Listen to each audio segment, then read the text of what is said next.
Okay, this is an update on this New York O&W train that I posted a video about. First of all, I want to thank Matt Davis. He responded on Facebook with some tips, and he even sent me this document, which is another Railking manual. This is a different locomotive. I mean, this shown here is a 686 type turbine steam engine, but this actually had a lot more details about the proto sounds and the battery than what the document I was able to find for this 482 Mohawk locomotive. So I don't know. But anyway, one thing he did also explain was that Railking trains are sensitive to grounding. Now, in my early videos, Lionel is 3 rail, and the 2 outer rails are ground, and the center rail is track power. But in developing the PLC project, and actually even my around the wall layout for the signals, what I'd done was I decoupled these 2 outer rails, so the track common is actually only on this rail now, the one closest to the inside loop. This rail is actually connected to the block detection of the PLC, so that even if the train is sitting here, like right now, these trains on the throughway and the side track are sitting here with no track power, the PLC can still sense it because the wheels are making a connection on the 2 outer rails, completing the circuit for the PLC. So with some testing that I've done, these locomotives really don't have a lot of connections or a lot of, contact to the ground. So it's a little hard to see, but the 2 sets of trailing wheels, what I did was I installed a jumper wire to connect it to the frame so that these 4 leading wheels will now act as ground.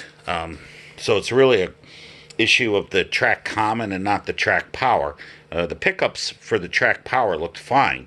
So we'll run a little demonstration. I have PLC in automatic mode, approximately 75% track power, or throttle output, and reading back 75%. I'm going to use the offsets, but you can see that the feedback, the sense, is about the same with the track power. So I'm just going to start the train up. One thing about Railking trains is they always start up in neutral, no matter what. And I have a searchlight to show the switching of the track power.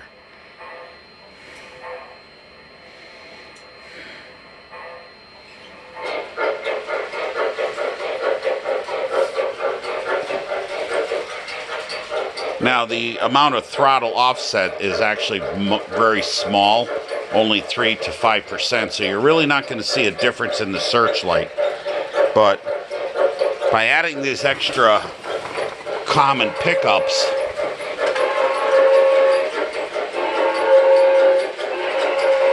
you're going to be able to see a difference in how this locomotive operates around the layout.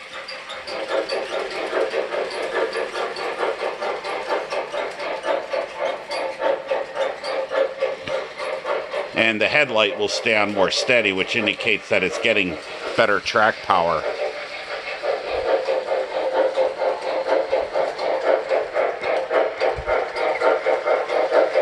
Try to get the whole layout in place.